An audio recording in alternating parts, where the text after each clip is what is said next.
Y bien, como decíamos, pues el proceso de descentralización está en crisis. Hay gobiernos regionales y locales capturados por redes de corrupción, por redes ilícitas, incluso en algunos casos por crimen organizado. Hay regiones rebeldes frente a disposiciones del gobierno central o frente a la ley.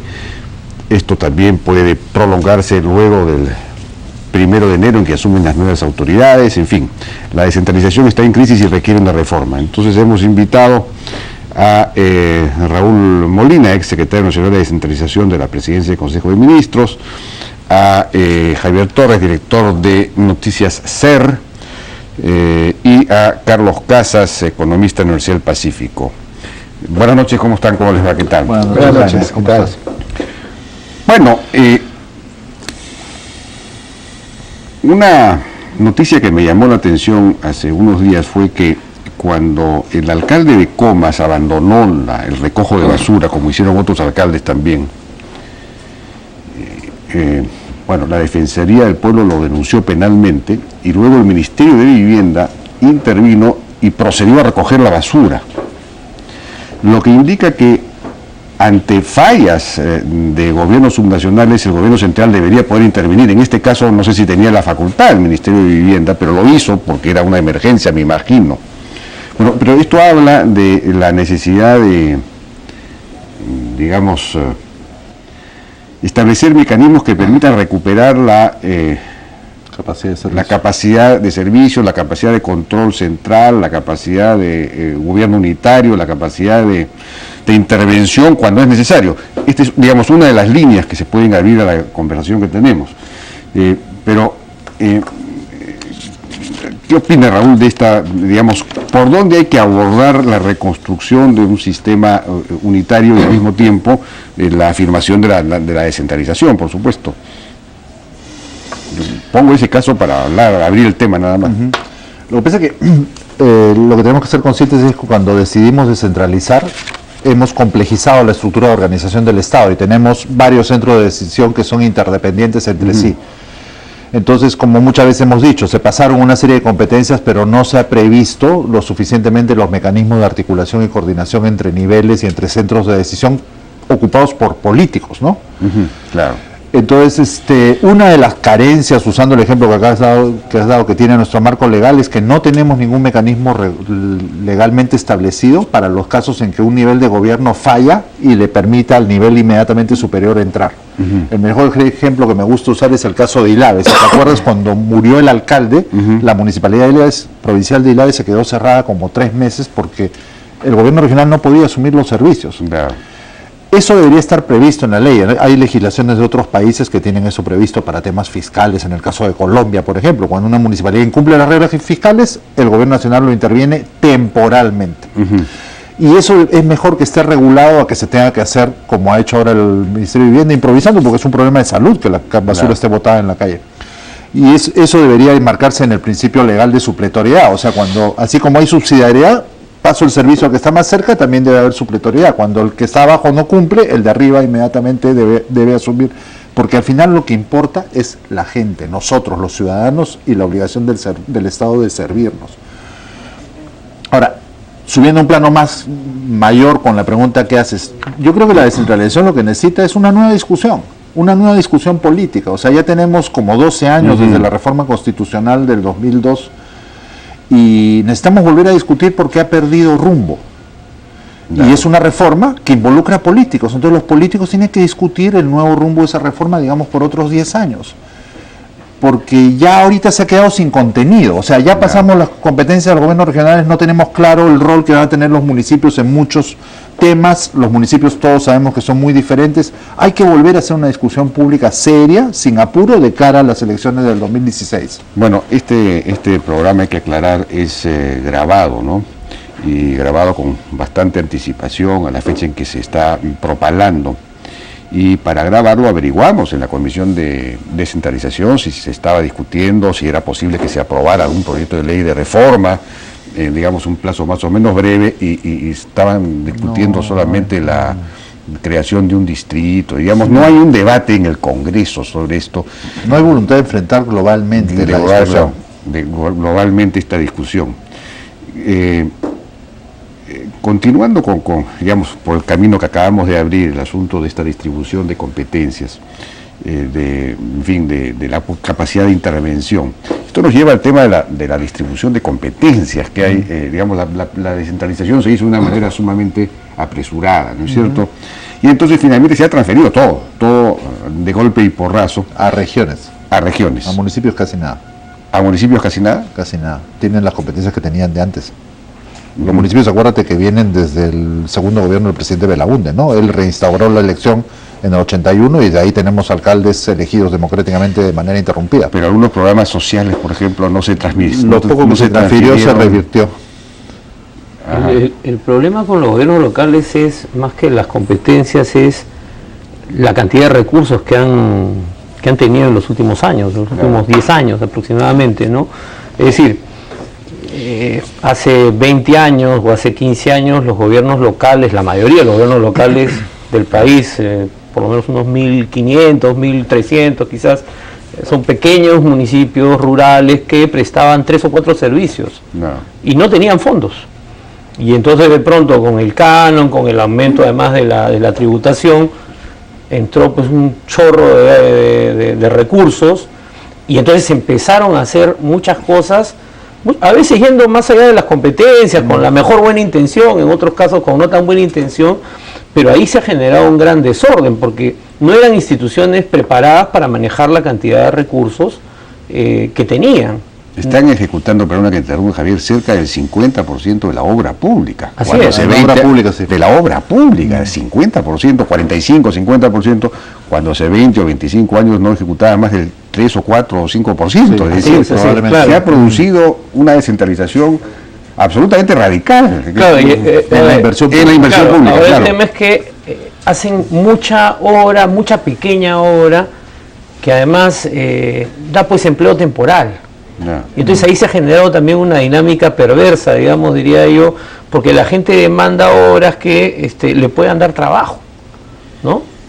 Y no necesariamente obras que contribuyan al desarrollo de la localidad, porque entonces por eso es que empiezan a aparecer todas estas construcciones que ya se han comentado tanto, ¿no? Ahí hay un problema serio, o sea, ¿qué capacidad puede tener un gobierno local o cuánta capacidad y qué cantidad de recursos tiene que manejar? O sea, no se ha ahorrado para las vacas flacas tampoco, que ese va a ser otro problema, porque has montado una infraestructura y cuando se empieza a reducir el canon, como ha pasado en algunas municipalidades, tienes que empezar a despedir gente. Y esto genera otro problema de tensión y de crisis interna y de desperdicio de capacidades que ha ido instalando, ¿no? Eso es algo que también el Congreso no se está mirando. Claro, bueno, y además cuando, como tú dices, dan trabajo, pues, efectivamente hay muchas municipalidades que se da mucho trabajo con obras, incluso a veces parece que estuvieran simplemente barriendo, parece el país. En algunos lugares son el principal empleador. El principal empleador, y entonces eso compite con la agricultura. Entonces hay una agricultura emergente que se está integrando cada vez al mercado, pero que tiene que pagar salarios cada vez más altos a los propios campesinos, digamos, de al lado, y a veces no se puede, pues, ¿no? Entonces hay una distorsión en el mercado por ese lado. Eso es lo que se ha denominado la maldición cholla, ¿no? Hay unos artículos que describen lo que tú mencionas, ¿no? Que el hecho de que la obra y las actividades de mantenimiento de la infraestructura absorban, donde hay muchos recursos, a toda la mano de obra local, deja desatendida la agricultura y la ganadería, con lo cual estás empeorando la situación, porque cuando se vaya la actividad productiva, se perdieron técnicas de manejo de suelos, técnicas de manejo de ganado, etcétera, y la cosa va a terminar peor. Entonces, allí es donde, justamente, retomando lo que mencionaba Javier, el hecho de que se hayan tenido tantos recursos ha generado estas distorsiones, ¿no? Hay evidencia de que más canon genera más conflictividad. Más canon, al parecer, está asociado, o sea, no digo que cause, pero sí está asociado a un mayor nivel de conflictividad y una fragmentación política mayor y también, al parecer, a la corrupción, ¿no? Entonces, digamos que eso te genera un ambiente en donde creo que cuando tú ves que reciben tantos recursos, yo como poblador veo que la municipalidad recibe tantos recursos y al final no lo estoy sintiendo, al final lo que termina ocurriendo, ¿qué cosa es? Es que en las zonas mineras, por ejemplo, hay una presión sobre las empresas y le piden a las empresas. Sí, y las empresas encima, que ya tienen un montón de dinero en las municipalidades, las empresas destinan muchos recursos a gastar ahí. Con lo cual, tú lo que ves es la orfandad que puede existir en muchas administraciones locales y cómo a veces las empresas tienen que entrar con un rol para suplir las deficiencias que tiene el Estado. Entonces, eso creo yo que es algo que no se ha notado mucho, porque si bien el canon ha generado distorsiones, creo, a nivel territorial, porque hay una alta concentración en algunas zonas, si uno sumara la inversión que hacen las empresas mineras por su presupuesto de responsabilidad social o por otras modalidades, uno vería que las distorsiones son aún mayores, ¿no? Con lo cual se puede estar generando también condiciones para una mayor conflictividad más adelante, ¿no? Hay otro tema ahí vinculado a y es que otra de las, digamos, distorsiones que genera este exceso de recursos, digamos, es que los gobiernos regionales no tienen incentivos para recaudar, ¿no? Para hacer recaudación propia, y si no hay contribuyentes, no hay tampoco una base contribuyente fiscalizadora del alcalde. El alcalde es un pequeño reyesueldo que reparte, que recibe un montón de dinero que le cae del cielo y hace con eso pues clientelismo, corrupción o lo que fuese. Pero mira, hay que tomar en cuenta algo, ¿no? Porque si tú ves la proporción de la torta, cómo se reparte la torta, los impuestos locales se han reducido relativamente hablando hace algunos años. Pero cuando uno ve los montos absolutos en términos reales, la recaudación se ha duplicado en algunos casos. En muchas municipalidades está triplicado. Lima. No, fuera de Lima también, ¿no? O sea, las urbanas han cobrado más impuestos. El tema es que el canon ha crecido tanto que te distorsiona toda la figura. Entonces, no ha habido esto que se denomina la pereza fiscal, que es usualmente lo que se suele criticar, ¿no? De acuerdo, pero tú vas a un distrito como Barranco, por ejemplo, y la proporción de predios que no pagan impuestos predial, sí, o en Villa El Salvador, es decir, solamente San Isidro, Miraflores, todos pagan impuestos predial. En el resto del país eso no ocurre. Entonces no tienes una base suficientemente crítica, fiscalizadora, que diga, oye, estoy pagando un impuesto, señor, ¿qué está haciendo usted con mi plata? Pero parte de la discusión que está pendiente en el caso del nivel local es comenzar a distinguir municipalidades. O sea, nuestras 1.840 y pico municipalidades las tratamos como si fueran todas iguales y no hay nada que haga que se parezca la municipalidad de Miraflores o San Isidro a una pequeña municipalidad rural como de las cuales hablaba Javier. Entonces, y las estructuras de financiamiento de esas municipalidades son absolutamente distintas. El canon está muy concentrado en más o menos 250 municipalidades. 1.600 reciben canon, pero el 80% del canon está más o menos en 250 municipalidades. Esas son principalmente rurales. También hay algunas urbanas, como Gregorio Albarracín en Tacna, como la Municipalidad Provincial del Cusco, que reciben un montón de plata de canon. Y en el otro extremo hay como 200 municipalidades urbanas donde está concentrada el grueso de la recaudación municipal y las otras 1.600 casi no recaudan. De esas 200, la mitad está concentrada en 20 municipalidades, ¿no? Entre ellas la Municipalidad de Lima. Pero hay 200 municipalidades que podrían recaudar más, como dices tú. Si los empujáramos a que recauden más, podríamos liberar plata que podríamos repartir a aquellas que no tienen canon, ni tampoco tienen tributos, que son un pelotón intermedio, unas 800 municipalidades que solo viven de Foncomún, en mayor o menor proporción. Tienen algunos otros recursos, pero eso es lo que no hemos distinguido todavía y eso debería ser parte de la discusión. Yo acabo de estar haciendo un trabajo con el Ministerio de Economía y Finanzas para hacer una tipología de municipalidades, que ese es un tema que el Perú tiene pendiente hace muchos años y que varios países de América Latina como Chile, como Colombia ya tienen, que permite diferenciar las políticas, por ejemplo, de transferencia de funciones, permite diferenciar las políticas de financiamiento y varias cosas tratándolas distintas porque son distintas. La Municipalidad de Lima no se parece a una municipalidad rural de nuestra serranía. Ahora, pero el otro efecto de esta gran cantidad de recursos es que, y sumado los de las empresas, ¿no? Es que tú tienes a la empresa, al gobierno nacional, al gobierno regional, inclusive a la provincia, al distrito, de repente todos haciendo obras en un mismo lugar, sí, en las mismas comunidades. O sea, no hay ninguna coordinación. Entonces, los planes de desarrollo se hacen para cumplir con la norma, ¿no? Y no hay coordinación en la inversión. Entonces, concentras mucho en algún tipo de obras y se descuidan otros sectores. Y ahí no hay ninguna prioridad, porque uno podría decir, ya en zonas rurales pues la prioridad es agua y saneamiento, ¿no? Y que se destine ahí el 40% de los recursos. No sé, Bonge creo que lo planteó en algún momento, ¿no? Pero no, acá cada uno gasta en lo que se le ocurre. Y muchas veces se concentra además donde hay bolsones electorales, por razones obvias, ¿no? Y hay incentivos perversos también. O sea, algo que también hemos detectado es, por ejemplo, uno ve Cajamarca y ve cómo el nivel de conflictividad ha aumentado y todos los problemas que hay. Y tú ves que la inversión pública ha crecido fuertemente. O sea, el nivel nacional en el departamento era, que te digo, hace 4 años 200 millones de soles al año, y ahora es como cerca de 1.000 millones al año. Y conversando con José Arista, presidente regional de Amazonas, decía, oye, yo he hecho todo bien, me he comportado todo bien, a mí no me dan, y a Cajamarca le están dando un montón de recursos. Bueno, eso es una cosa increíble, ¿no? Eso es para tratar de convencer a las personas que acepten conga. Pero no les dicen, oye, te estoy dando más, a ver si aceptas conga, no. Entonces, todos reciben contentos. Claro. Es una cosa increíble. Y nadie asume ningún compromiso, ¿no? Nadie asume ningún compromiso, no, pues es una cosa ya ridícula. Sí. Tenemos que ir a una pausa. Bueno, estamos viendo entonces este problema, hemos ingresado por ese lado, las municipalidades en general tienen muchos recursos, no solamente las que tienen canon, ¿no? Porque están recibiendo el Foncomún, que es 2 puntos del IGB, y como la economía ha crecido mucho, esos 2 puntos del IGB son mucho dinero. Y entonces, muchas referencias directas de los ministerios también. Y muchas agua para todos, sí. Electrificación rural, caminos vecinales, hay muchas referencias de los... Nunca ha habido tanta plata. Hoy día el problema no es plata, el problema es capacidad de hacer las cosas bien. Claro, la paradoja es, entonces, hay mucha plata y la gente se siente tan mal, o sea, se siente tan mal ante el proceso. Y eso genera, claro, además hay mucha corrupción por la cantidad de plata y la gente pues también está insatisfecha frente a eso. Bueno, pero entonces, ¿cómo hacemos para resolver este tema? Porque hay que dar menos plata o hay que, digamos, ir canjeando ese Foncomún por mayor recaudación local. ¿Cómo hacemos para hay que... Yo creo ahí que hay que mezclar lo que decimos los economistas, las zanahorias y los garrotes, ¿no? O sea, incentivos para mejorar, capacitación, pero también sanciones bien claras, ¿no? O sea, lo que se discutía al principio, el objetivo de la descentralización es el ciudadano.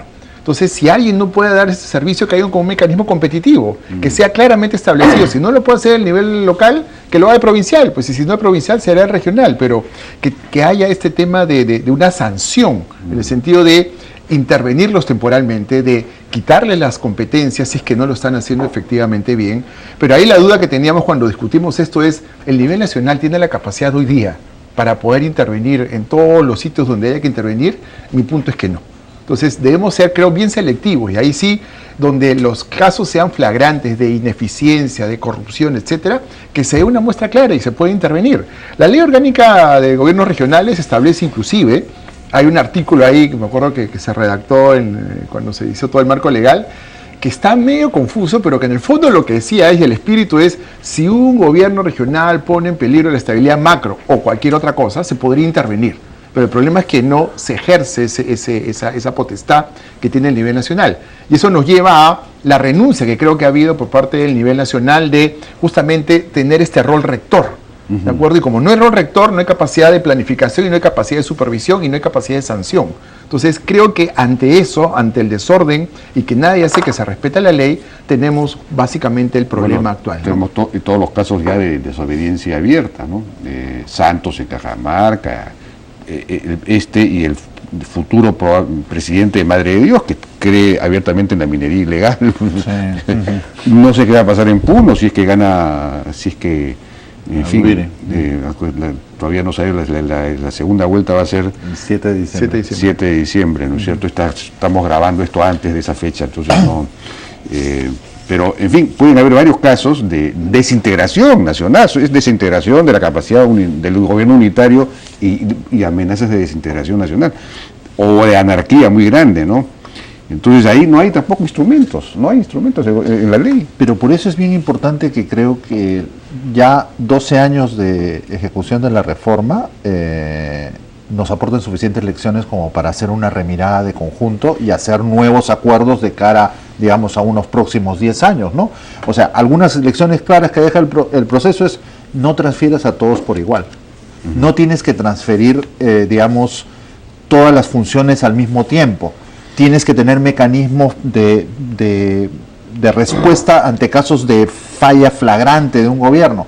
Esos que dice Carlos son mecanismos temporales en caso de defecciones muy graves, pero tienes que tener otros mecanismos para el día a día, a través del presupuesto. Hoy día tenemos un sistema de repartición de recursos, como decíamos antes, totalmente desnivelado. En algunas, fuertemente basado en canon, en otras, fuertemente basado en impuestos, en un pelotón intermedio en Foncomún. Gobiernos regionales dependen absolutamente de transferencia al gobierno nacional y no tienen potestad tributaria. Eso tenemos que comenzar a meterle la mano para que sea una asignación de presupuestos que tenga más un concepto de zanahorias y garrotes, o sea, más asociado a resultados, a gestión por resultados. O sea, el Ministerio de Economía ha venido trabajando presupuesto por resultados, pero el presupuesto por resultados es un pedacito de la gestión por resultados. A todo el Estado hay que meterle el estímulo de los resultados, y eso a los políticos los pone frente a los ciudadanos, porque si no cumplen los resultados y tienes castigos en el presupuesto, la gente los va a juzgar. Entonces hay que hacer un sistema mucho más competitivo, poner a los políticos más en evidencia frente a los electores para que se sientan más obligados, por razones políticas, a responder a lo que la gente espera de ellos. ¿Pero cómo haces eso? ¿Qué mecanismo? Mecanismos asociando la plata a los resultados.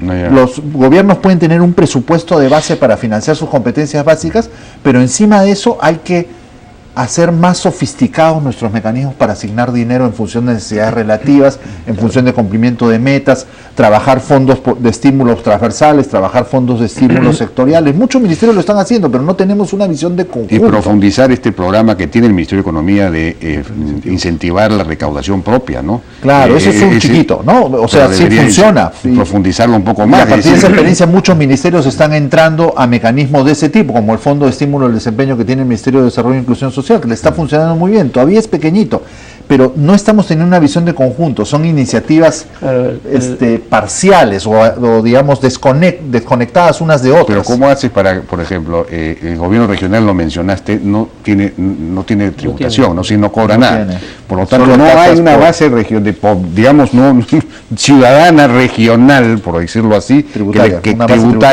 Yo te estoy pagando impuestos, por favor. Exacto. ¿Qué estás haciendo tú para...? Sobre eso hemos discutido. El fiscal es clave ahí. Entonces por eso, no hay un pacto fiscal entre la población y el gobierno. Y por ahí una de las propuestas que nosotros manejábamos era la zanahoria, por ejemplo. ¿Por qué no a Amazonas, a San Martín, a Moquegua, que son los que mejor se haya desempeñado, por qué no les transfieres la recaudación de un impuesto? Para que ellos sientan la recaudación del impuesto a la renta de personas naturales, por ejemplo. De algunos chicos. Uno chico, no tiene por qué ser grande. Pero ellos no tienen capacidad para recaudar. No. La SUNAT recauda, pero lo recaudado en esa zona, en función a tu domicilio fiscal, queda en ellos. Claro. Con lo cual, renta, claro. La gente que paga impuesto a la renta ya... La SUNAT les da el servicio de recaudo, eso no lo cambia. Y con lo cual, lo que tú tienes es, yo, gobierno regional, me doy cuenta de dónde están los evasores y puedo dar información a la SUNAT, puedo hacer un convenio, con lo cual hay un incentivo y eso puede servir como un efecto de demostración. Esa sería una zanahoria y los importante. Contribuyentes, los que están pagando impuestos de renta ya saben que lo están haciendo a su gobierno regional. Exactamente. Y por lo tanto serán exigentes. Pero no lo haces a todos, lo haces a aquellos que demuestran que tienen capacidades o mayor seriedad o responsabilidad institucional. Entonces los otros van a decir, y yo podría tener lo mismo, ¿por qué no me comporto de otra manera? Y creo que jalando a las entidades a un comportamiento más responsable por su propio esfuerzo, no solo con garrote. Pero también transparencia, creo que es bien importante, porque la gente no sabe qué está ocurriendo. O sea, no hay indicadores que alguien a nivel nacional se ponga a establecer indicadores de eficiencia para cada municipalidad, y es muy sencillo hacerlo, y se publique. Porque eso va a ser una sanción social para aquella autoridad que lo está haciendo mal. Si yo lo estoy haciendo mal y al costado es tan pobre como yo, pero está con mucha mejor calidad de servicios, la población se va a interesar. Y si encima paga impuestos, peor. O sea, yo creo que ahí se puede hacer. ¿El Ministerio de Economía? Sí, se puede hacer el Ministerio de Economía, o se suponía que el Consejo Nacional de Descentralización tenía que hacerlo, pero no se hizo, ¿no? La otra cara de la medalla es que si el gobierno nacional no mejora su coordinación entre los sectores y fija prioridades, tampoco va a funcionar, pues, o sea, porque ese es el otro problema. O sea, tenemos un problema en las regiones, pero eso es lo que dice Carlos. Tú no ves pues que la capacidad de los diferentes sectores, cuando hay temas en los que convergen, que actúen de manera concertada. Entonces el Ministerio de Agricultura da un mensaje, el MINAN da otro mensaje, el Ministerio de la Producción da otro mensaje, y eso contribuye a la mayor dispersión del gasto también, ¿no? Porque ese es un problema serio. Ustedes, Carlos y Raúl, han trabajado en el sector público y saben lo difícil que es coordinar entre sectores. A veces es más difícil que coordinar con un gobierno regional. Es uno de los problemas más serios del Estado peruano. Bueno,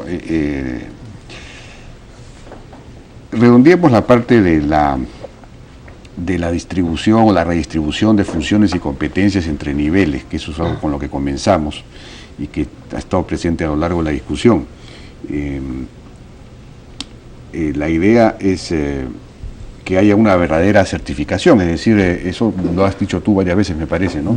Es decir, lo que no se hizo, nunca se, digamos, se llevó a cabo esta acreditación de capacidad de los gobiernos subnacionales para asumir las funciones, simplemente se transfirieron.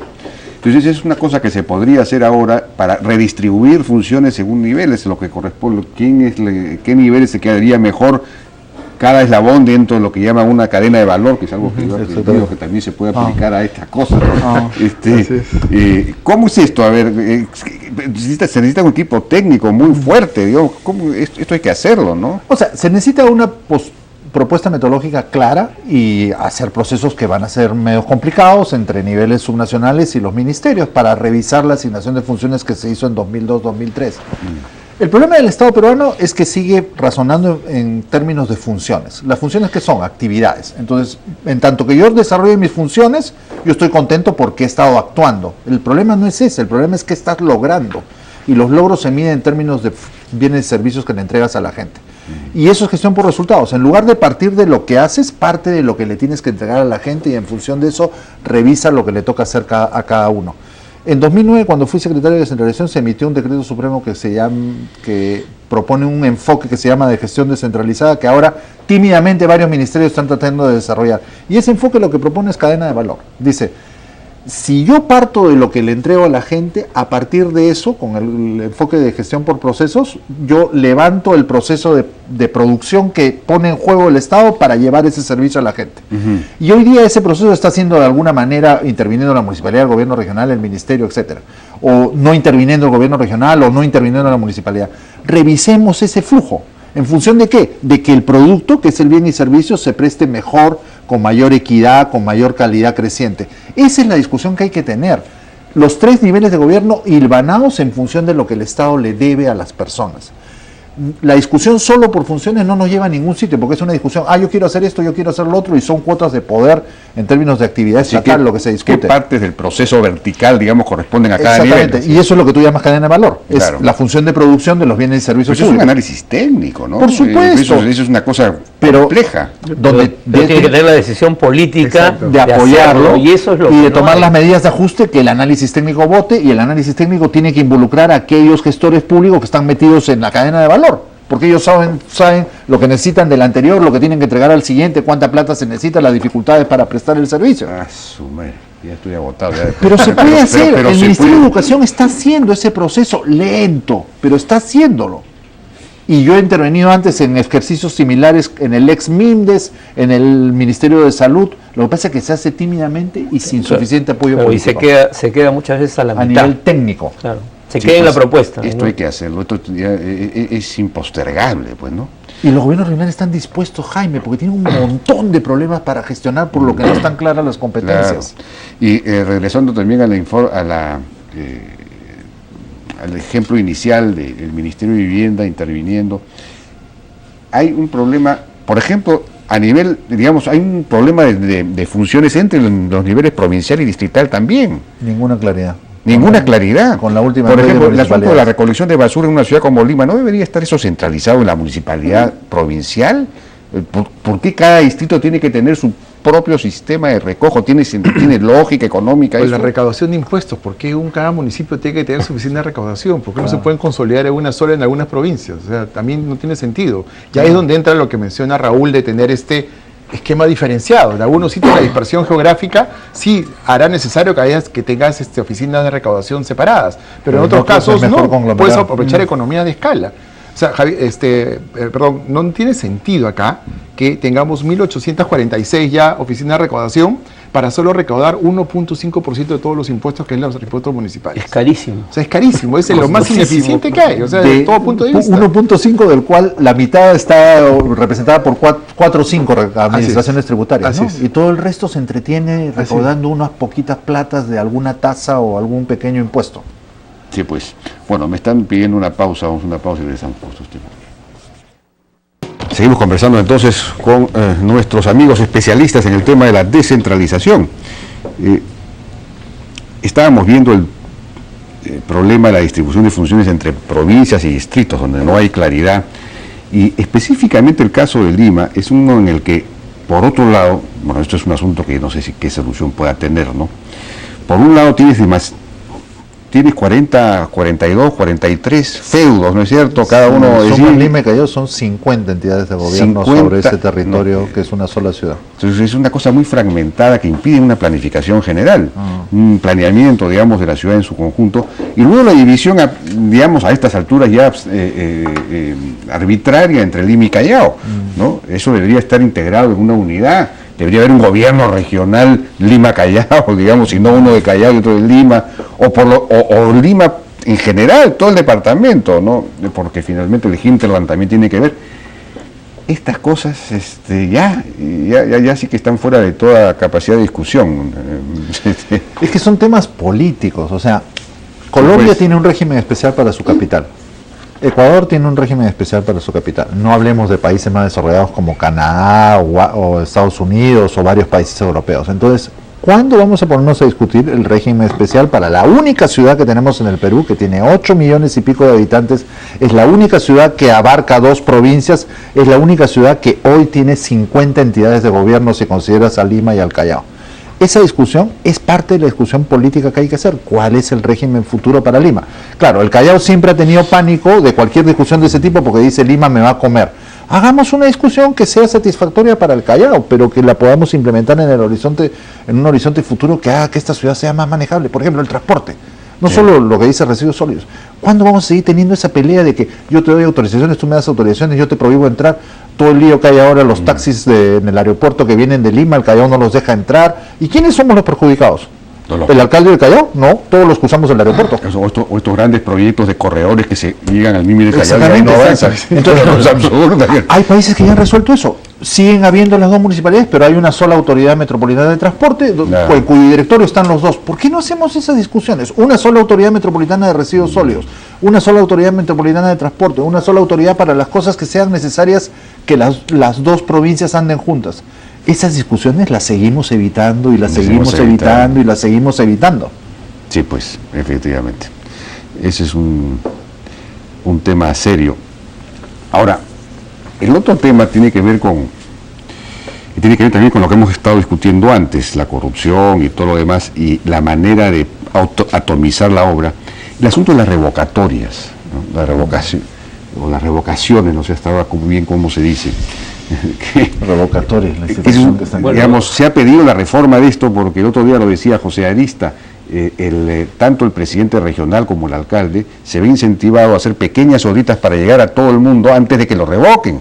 Entonces no hay obras importantes, estratégicas de desarrollo, porque por el temor a la revocación o la revocatoria, ¿no? Entonces la gente se lanza a eso. Bueno, Fernando Tuesta acaba de publicar un libro sobre las revocatorias en el Perú y América Latina que es bien interesante, porque en varios países existe revocatoria, pero acá es en el único donde se aplica y, como dice Fernando, somos los campeones mundiales en revocatoria, ¿no? En los otros países se ha aplicado muy poco, no se ha podido aplicar porque las vallas son muy altas, ¿no?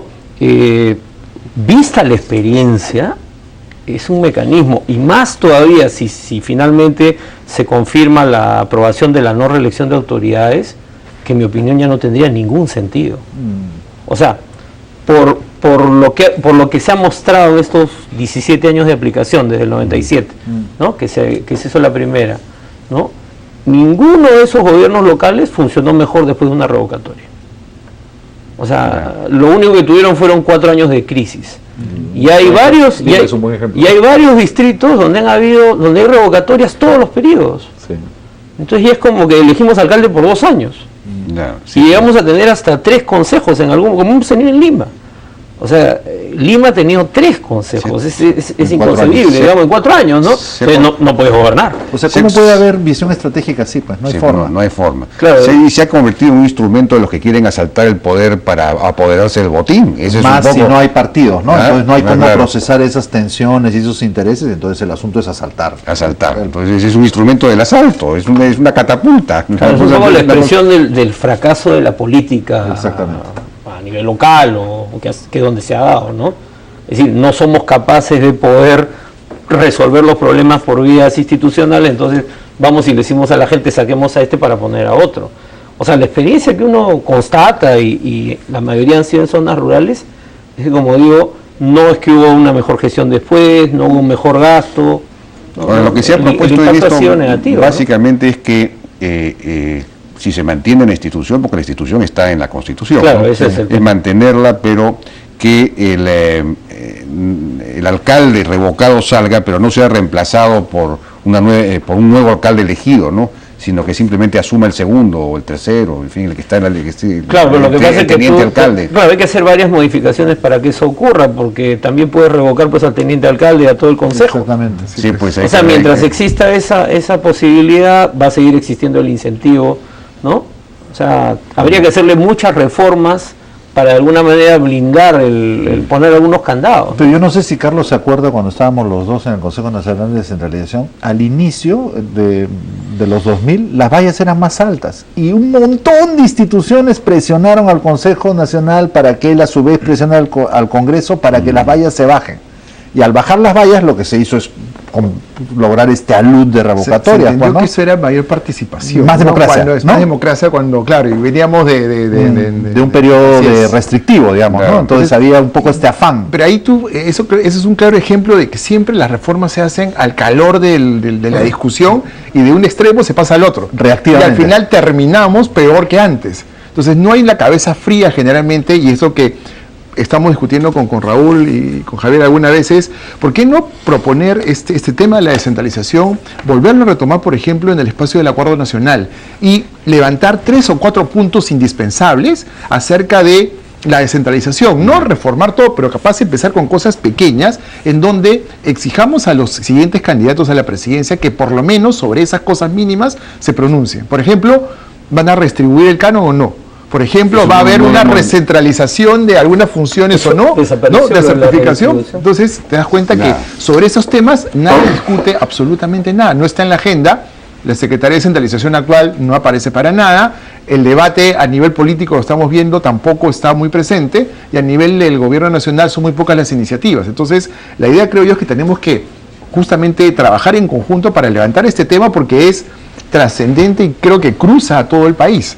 Y esto no demuestra, yo creo que demuestra, una vez más, que el Estado peruano es muy precario. Entonces, las culpas de que un Estado que no funciona bien, se la estamos echando al proceso de descentralización. Como cualquier otra reforma que hubiéramos hecho, creo que al final hubiéramos tenido los mismos problemas porque no tenemos un Estado que funciona bien. Entonces, esa es la discusión que debemos tener, ¿no? O sea, cómo debemos pensar el Estado de aquí para adelante para poder tener mejores acciones que respondan a los ciudadanos y tener la capacidad para poder reaccionar.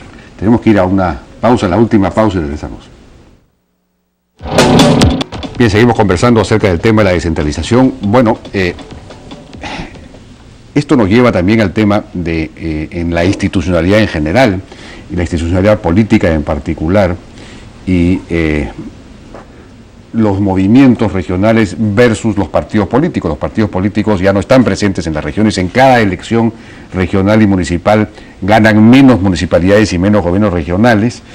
Los movimientos regionales no los controla nadie. Hay una forma de fragmentación, de feudalización de la política. Entonces hay quienes plantean que, ya he escuchado a 2 o 3 partidos, que solo se puede acceder al gobierno local o al gobierno regional a través de partidos, es decir, eliminar la posibilidad de los movimientos regionales. Otros plantean no mantener los movimientos regionales, pero que estos puedan, por ejemplo, presentarse por lo menos, es decir, que tengan como requisito que estén presentes en 3 o 4 regiones, por ejemplo, para darles una dimensión realmente regional. En fin, ¿qué hacemos con este tema? Digamos, hay que reconstituir un sistema de partidos, por supuesto, hay que rearticular al país a través de los partidos, sistema de representación, pero ese es el problema. Ahora, ahí el tema es que, mira, cuando tú ves los partidos políticos que han estado en el gobierno, después del fracaso de Toledo del 2002, no volvieron a presentarse. O sea, el APRA el 2010 no presentó muchos candidatos, Humala no presentó candidatos tampoco en esta elección. O sea, este es el único país del mundo, el único, donde el partido en el gobierno no compite, la competencia. No compite en las elecciones regionales y locales, es el único país. Tiene miedo que sea una especie de plebiscito. Claro, tienen miedo al plebiscito, pero a la vez tú dices, ¿Son tan fuertes los movimientos regionales como se dice, con la fragmentación que hay a nivel regional también, como para que los partidos políticos no puedan tomar la decisión de decir, no eliminarlos, pero vamos a alzarles las vallas? Yo no veo que sean tan fuertes, o sea, tú los ves fragmentados, cuestionados, muchos de los presidentes regionales que van a asumir están con, de repente ni siquiera llegan a asumir, o de repente los vacan en los primeros 3 meses, o sea, no son tan fuertes. Entonces, claro, la pregunta es, ¿qué pasa que los partidos no asumen el reto de decir, bueno, vamos a volver, ¿no? Yo creo que ahí hay un problema serio y creo que tiene que... De repente cuando se emita esta discusión y ya se habrá aprobado la ley de partidos políticos, que creo que tiene una respuesta a eso. De repente, pero no sé cuál es la respuesta. Pero mi impresión es que creo que tienen temor de asumir todo este problema de una descentralización que está cuestionada, ¿no? La gestión misma. Yo creo que ahí la experiencia del APRA con sus 10 presidentes regionales en el primer periodo, 12 que fue desastrosa. El APRA en la última elección del 2014 ha presentado mucho menos candidatos a las regiones que en la anterior, el 2010 incluso. El APRA se ha replegado. Los que han aumentado no ha obtenido ningún gobierno. Y no ha obtenido ninguno. Y tienen unas cuantas provincias, 2 o 3, ¿no? Aunque se han camuflado a través de otros, ¿no? Pero ese es el problema, Jaime. Ese es el problema. O sea, digamos, somos uno de los países de América Latina con un sistema de partidos o de mediación política más débil. Y sería un grave error pensar que lo vamos a fortalecer aferrándonos a esos partidos que nacieron en el año 30 con el modelo del año 30. La gente ya no se siente representada por esos partidos. Y si los movimientos regionales han ocupado el espacio es porque los partidos políticos han dejado vacío el espacio. Entonces ahí hay liderazgos más pequeños que son a los que se aferra la gente y la gente muy rápido se desilusiona. Lo que tenemos que crear es un mecanismo para articular eso y pensar más en partidos en red. Esos partidos nacionales, poner incentivos para que los movimientos regionales tengan que asociarse con los partidos nacionales, tengan la posibilidad de acceder a elecciones nacionales, obligar a los partidos nacionales a que se presenten en elecciones regionales y lo mismo hacer región con provincia y provincia con distrito. Hay que amarrar ese sistema para que las representaciones también tengan posibilidad de crecer. O sea, hoy día un buen presidente regional, ¿cuál es su futuro político? Si es que entró por un movimiento regional. No hay trasvase entre movimiento regional y partido nacional. Y si la ley de partidos políticos, esa que se acaba de discutir o se va a discutir, no aborda ese tema, no vamos a resolver el problema de la debilidad enorme que tiene nuestro sistema de mediación política. Pero es que no hay una meritocracia política como se pretende que haya en la administración pública. O sea, ¿no? Al no tener un camino, una carrera clara, o sea, no sé, en otros países... distrital podría llegar a ser presidente de la República. ¿Por qué no puede tener un camino hacia el Congreso o hacia la presidencia de la República como es en todos los países? Para eso tiene que reconstruir el sistema de partidos. Y articular las representaciones, ¿no? Pero tienes un problema, porque en esta elección se ha notado, ¿no? En esta elección hemos sido testigos del pase al retiro ya de varios decanos de la política regional. Guillén, Chocano, bueno, Villanueva no ha pasado al retiro, pero digamos, Murgia, y lo que uno ve es que se van ellos y sus movimientos desaparecen. Sí, entonces tampoco es que son, o sea, a eso me refiero con que tampoco es que sean tan fuertes. Sí, pues son cosas muy efímeras. Entonces requieres un pacto político, un acuerdo político nuevo, y tiene que haber un diálogo con los actuales presidentes regionales, porque al final, ¿de dónde sacan los partidos a sus candidatos al Congreso? Son los que han perdido. Los segundos, los vamos a ver de congresistas. ¿No? Entonces hay vínculos, pero no es un vínculo institucional, como plantea... Y ese mismo concepto de vientre alquiler que se dice que usan los partidos políticos nacionales para poner candidatos en los departamentos, lo mismo hacen los movimientos regionales para poder generarse bases con los liderazgos locales. Y en esta elección lo que ha quedado claro es que muchas veces el éxito en la elección departamental ha dependido de quiénes pusiste en tu lista para candidatos a las principales ciudades del departamento, donde están los bolsones electorales. Entonces lo que está importando al final son liderazgos locales, muy efímeros, con bases ciudadanas muy pequeñitas. Con ese sistema no llegamos a ningún sitio para tener un sistema de representación política que tenga un mínimo de legitimidad. Bueno, entonces, ya nos ha ganado el tiempo, pero se trata entonces de una reforma institucional y política integral. Hay que pensar todo esto y muy eso bien. Necesita un debate público. Un debate público. Que los políticos tienen que atreverse a hacer. Sí, pues. y tienen que tener la capacidad de hacerlo. Exactamente. Ese es el otro Sobre tema. todo. Eso es lo que más da miedo. Sí. Bueno, yo les agradezco mucho a Raúl Molina, a Javier Torres y a Carlos Casas por su participación en esta discusión tan importante, tan interesante, que ojalá efectivamente ayude pues a plantear y abordar el tema en el país. Buenas noches.